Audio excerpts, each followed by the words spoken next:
Diana, gracias por este ratito. Bienvenida, buenas noches. Gracias a Muy ustedes. gentil. Me quedé casi en un segundo plano porque Lourdes es la abogada y la que sabe de justicia. Y vos hablás hace mucho tiempo de la justicia. ¿Vos crees que la justicia es... o en la justicia se juega un futuro mejor para la Argentina o en todo caso seguir siendo esta Argentina que tenemos cotidianamente con estos debates y estas discusiones grandilocuentes a medida que tenemos casos y espasmódicamente reaccionamos? Yo estoy convencida de que el núcleo de gran parte de nuestras perversiones en la Argentina es el sistema judicial. Antes vos comentabas el hecho de que un chico fue apuñalado en el colegio por bullying. Y bueno, esta noticia donde se encontró en una comisaría huesos de una persona, o incluso lo que pasó ayer con este chiquito de 3 años que fue muerto por un joven. Yo creo que todos los hechos se resumen en el título de un libro que se escribió hace unos cuantos años de Carlos Nino, que es Un país al margen de la ley. Lamentablemente la Argentina es un país al margen de la ley. Que tiene poca ejemplaridad y que tiene un poder que en general se construye por izquierda, no por derecha.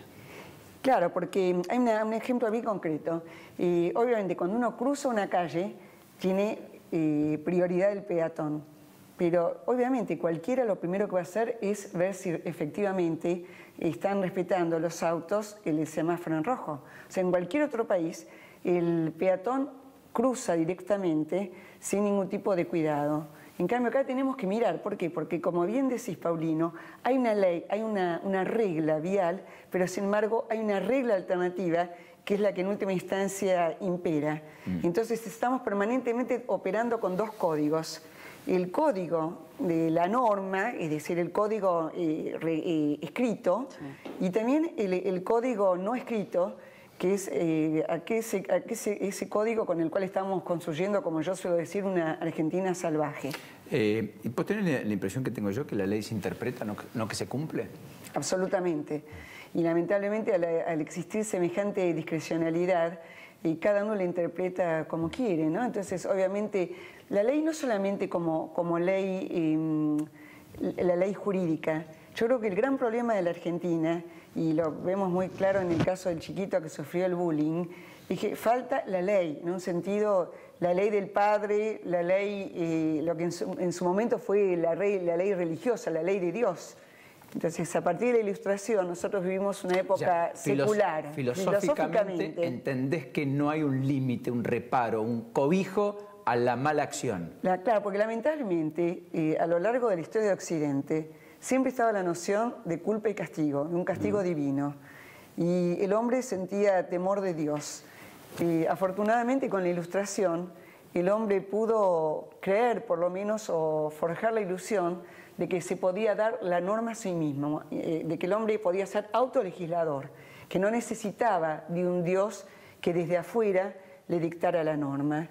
Y hoy por hoy, francamente, yo empiezo a preguntarme en qué medida no estamos asistiendo al fracaso de esos ideales, porque lamentablemente parecería ser que el hombre no puede vivir sin una norma extrínseca. Lo que pasa es que esa norma que era trascendente, que provenía de Dios, precisamente se trasladó, se desplazó a las normas jurídicas, porque ese desplazamiento de Dios fue concomitante con el surgimiento de los estados nacionales, de los estados tal como los conocemos hoy en día, y también del sistema basado en los 3 poderes, el poder ejecutivo, el poder legislativo y el poder judicial. Diana, ¿cree que hoy se ha roto el contrato social? Que estamos, digamos, en un periodo de anomia, si se quiere, y que es como decía Thomas Hobbes, ¿no? El hombre, el lobo del hombre. El hombre es el lobo del hombre. Por supuesto que se rompió el contrato social.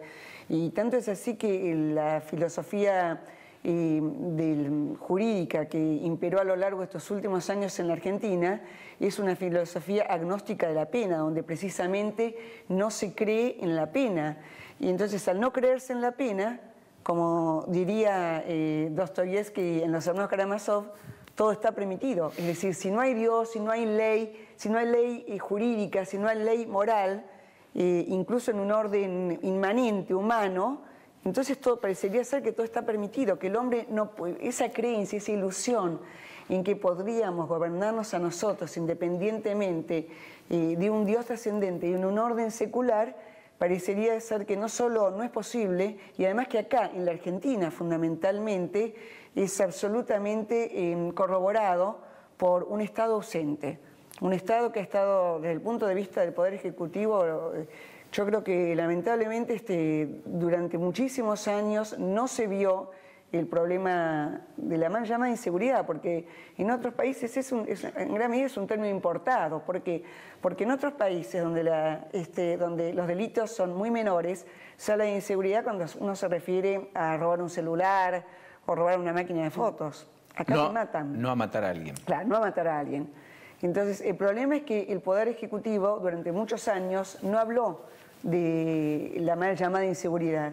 Hoy tampoco sigue hablando, porque en realidad se habla del narcotráfico, como si todo se agotara en el narcotráfico. Respecto del Poder Legislativo, bueno, en este momento está habiendo cambios. Nosotros de Usina de Justicia estuvimos apoyando junto con otras organizaciones la ley de víctimas y también la posible modificación de la ley 24.660, que es la ley que regula la ejecución de la pena. Claro. Lo que pasa es que realmente hubo los presos se amotinaron, la familia de los presos fueron a reclamar al Congreso. Entonces fíjense en qué estado anómico estamos viviendo, donde las víctimas tenemos que mendigar justicia y los familiares de los presos se amotinan cuando se quieren modificar. Bueno, ayer igual se vio claramente con lo que pasó con el asesinato de Agustín, porque por un lado un menor asesina a un nene en un estado, vaya a saber si de drogadicción, de alcoholismo o lo que fuere, bueno, en un hecho de inseguridad. Y por otro lado, los vecinos, en el momento de protestar, van y le prenden fuego a la casa a la familia del presunto asesino. La reacción de los vecinos ante la anomia, porque es entender que el Estado nunca va a poner en prisión a ese joven de 16 años, que le van a buscar la primera parte de tu pregunta. Van a intentar explicar por qué el joven de 16 años disparó, por qué llegó a tal, van a decir que la sociedad no le dio las oportunidades, que no tuvo la posibilidad de... Ahora, en ese hogar, el hermano estaba preso, el padre estuvo preso, el primo estuvo preso.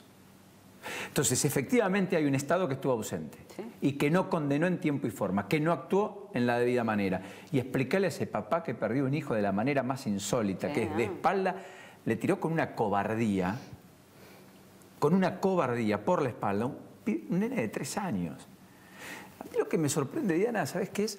Que mientras vos planteás la anomia, yo dije muy sintomático cuando en la Argentina marcharon muchos, y digamos, el eslogan era para que a vos no te pase. Y lo hicieron aquellos que habían transitado por el Palacio de Tribunales, por los pasillos de la justicia. Como diciendo, mira, ojalá nunca tengas que venir por acá. Debería ser exactamente al revés. Debería ser, qué bueno que pasé por la justicia, porque procesó y sintetizó los problemas que tuvimos y en consecuencia los resolvió. Justamente muchas veces es peor.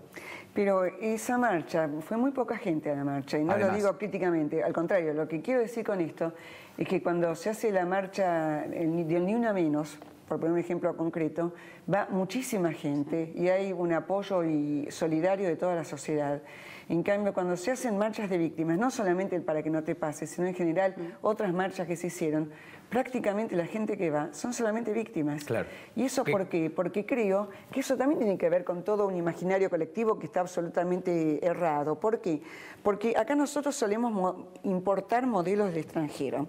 Y por ejemplo, te voy a dar un caso concreto, ¿no? Para no hablar de Finlandia ni de Alemania. En España hay un índice de homicidio de 1,1. Y lo que hay mucho son los llamados, entre comillas, femicidios, es decir, violencia doméstica. Perdón. Violencia doméstica. Además de hurtos, obviamente, pero digamos, bueno, en casos de los casos fatales, ¿no? Violencia doméstica, muchos de los cuales desembocan en femicidios. Entonces, ¿qué pasa? Es como que acá se importó el modelo del narcotráfico y de la violencia doméstica y de la trata, sin atender a nuestra realidad, que está absolutamente atravesada por los delitos no solamente contra la integridad sexual, sino fundamentalmente contra la vida. Y yo no estoy para nada devaluando los delitos contra la integridad sexual, y mucho menos los femicidios, porque son precisamente vidas arrancadas. Naturalmente. Pero hay 300 femicidios en la Argentina por año y hay más de 3.000 personas que mueren por armas. Entonces, no es que no hay que marchar... más de 7.000 por accidentes de tránsito. Sí, No es que no hay que marchar por las mujeres, por supuesto, pero hay que marchar por las mujeres, por los hombres, por los niños, por los abuelos, por la gente que muere en la calle víctima de un accidente de tránsito. Parecería ser que acá estamos inaugurando una nueva época donde una vez más hay víctimas de primera y hay víctimas de segunda. Y eso es lo que a mí realmente me llama la atención. Diana, quiero aprovecharte en términos filosóficos. ¿Qué nos pasó? ¿Qué cambió en los últimos 20, 30 años? Porque la democracia nos trajo libertad, nos trajo oportunidad de hablar, nos trajo oportunidad de reunirnos, de comunicarnos. Ahora, tenemos una pobreza que es 5 veces superior a la que teníamos, estructural además. El flagelo de la droga nos impregna. Institucionalmente hablando, la Argentina es lo que acabas de describir. Tenemos normativas casi por doquier, yuxtapuestas. Sí, cualquier cantidad reformas de y contrarreformas casi cotidianas, permanentes, sistemáticas, según cómo nos levantemos a la mañana. Sí. ¿Dónde está el fracaso? Para mí el fracaso en gran parte se debe a que porque aparte yo lo viví en primera persona, ¿no? Cuando salimos de esa época de autoritarismo, toda muestra de autoridad se confundía con el autoritarismo. Entonces es como que no solamente sucedió en la Argentina. ¿Recuerdan ustedes en mayo del 68? El mayo francés. Claro, el mayo francés era el prohibido prohibir. Y creo que de alguna manera eso se trasladó a la Argentina, sobre todo después de la dictadura, y obviamente resurgió sobre todo en la clase, en las élites intelectuales, jurídicas, donde realmente cualquier muestra, cualquier intento de autoridad se veía como una imposición arbitraria de la ley, de la norma, como una especie de regreso a la dictadura. Y eso fue haciéndose carne en la sociedad. Y yo tengo un recuerdo de hace unos meses atrás, donde en 2 páginas de un mismo diario, la página de policiales, estaba de un lado la foto de un joven policía que era el segundo o tercer día que entraba en la fuerza, y entraron a robar a la casa. Y cuando vieron el birrete del policía, lo mataron al chico. Y en la otra página estaba la foto de un médico que había entrado en su consultorio y bueno, él se había salvado, pero le habían vaciado la casa. O sea, pidieron el turno como si fueran pacientes, presuntos pacientes, y finalmente lo habían asaltado. Sin ir más lejos, no más allá de ese caso, de ese consultorio particular, ¿cómo es posible que el médico, que siempre fue una figura casi sagrada, porque en el imaginario colectivo milenario el médico es aquel que puede dar la vida, pero también es el que puede sacarla? Entonces, ¿cómo puede ser que esté operando a punta de pistola en un hospital? Entonces, fíjense ustedes, o la maestra que le incendiaron el pelo, ¿ustedes se acuerdan hace unos años atrás? Entonces, esas 3 figuras básicas, el policía, el médico, el maestro, han sido absolutamente devaluados y eso también hizo carne en la sociedad. Y creo que el problema es un problema que atraviesa no solamente la dirigencia política, sino gran parte del imaginario colectivo. Supongo que habrás leído la columna de Espeche Gil no hace mucho tiempo en La Nación, en tapa, donde decía los padres como amigos, ¿no? Una cosa así era, Lourdes, sí. Los padres como amigos. ¿Hay un poco de eso también?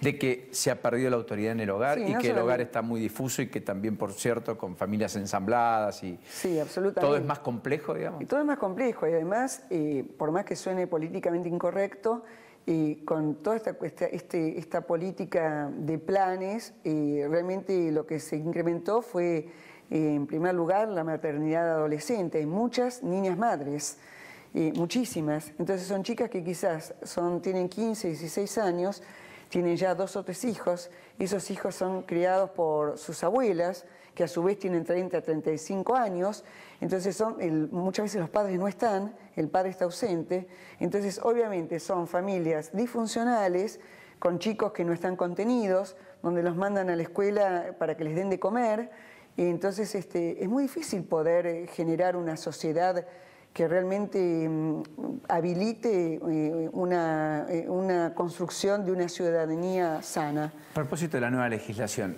cuando alguien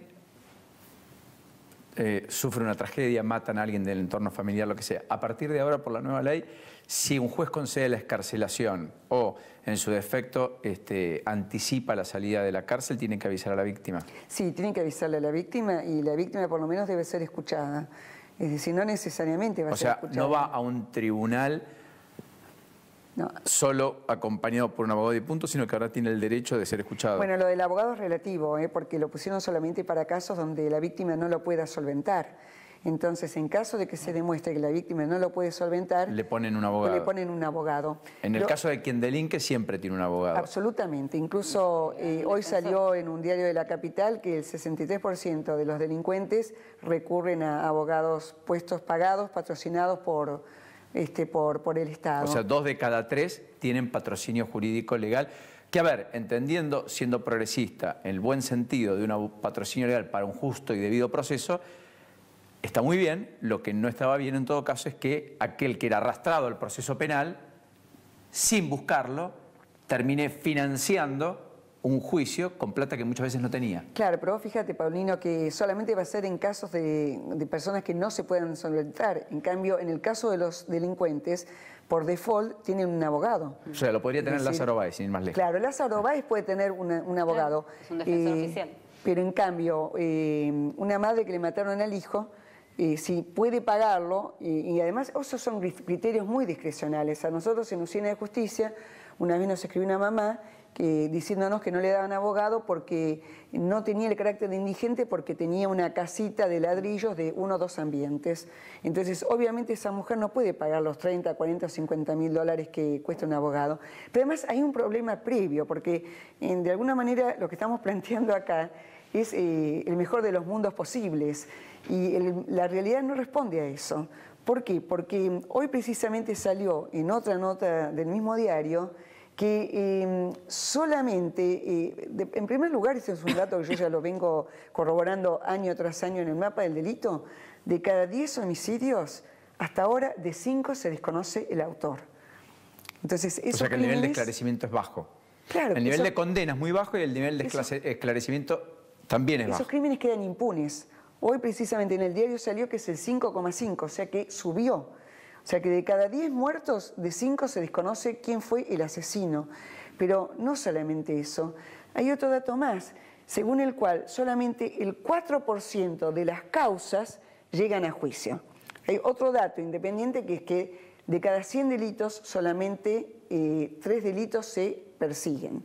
Si nosotros pensamos que 3 delitos se persiguen, de esos 3 delitos que se persiguen, de los 100 originales, solamente llegan a juicio un porcentaje ínfimo de las causas, que son 4%. O sea, se producen 10 delitos, 3 se persiguen, 7 se dejan de perseguir. Sí. Y sobre los 3 que se persiguen, es decir, que se investigan, sí, solo hay condena en un 4%. No de esos 3, sino porque, claro, un 4% de esos 3. De esos 3. De esos 3. Por lo tanto... No hay condena, llegan a juicio. Llegan a juicio. Porque además... Y condenan solo el 1%. De aquellos, menos del 2%. Menos. Porque además de aquellos que llegan a juicio, muchos son resueltos a través de juicios abreviados y a través de, bueno, Radetich. Construcciones, sí. El delirante que andaba a 240 en la 9 de julio, por ejemplo, con su amigo. Y tantos otros. Entonces, lamentablemente, yo creo que el gran problema que tenemos en Argentina es que los jueces son impunes. Entonces, al no tener que responder frente a la ciudadanía, lamentablemente es muy difícil. Bueno, ese es el último punto y ahí quiero ir. ¿Qué podría cambiar eso? La impunidad de un juez.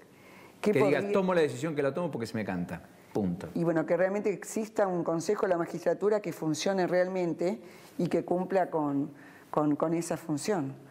Lo que pasa es que además, hay otro punto más que me gustaría aclarar porque es fundamental, ¿no? El problema de la ley argentina es que con el famoso argumento, que por otro lado es constitucional, ¿no? Pero ahí está justamente cómo una norma se transforma en una chicana, de que nadie está obligado a declarar contra sí mismo. Entonces, el problema es que el imputado va y en lugar de declarar la verdad, miente. Y esa mentira, esa mendacidad, no es penalizada después. No es por falso testimonio penalizado luego. No, porque en la indagatoria vos podés mentir. Claro. Donde no podés mentir es en una declaración testimonial. Ahora, vos fíjate qué loco. O sea, un tipo que vio, por ejemplo, un asesinato, que además puede recordar mal, porque realmente la memoria nos engaña.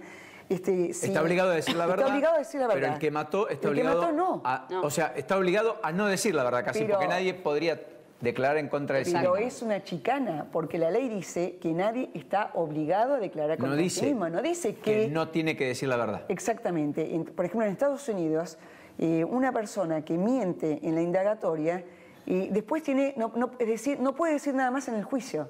Es decir, lo que dijo en la indagatoria, que además si es mentira, entonces obviamente ya corre en desventaja, no puede en el momento del juicio agregar elementos nuevos, sino que tiene que ratificar lo que dijo en la indagatoria.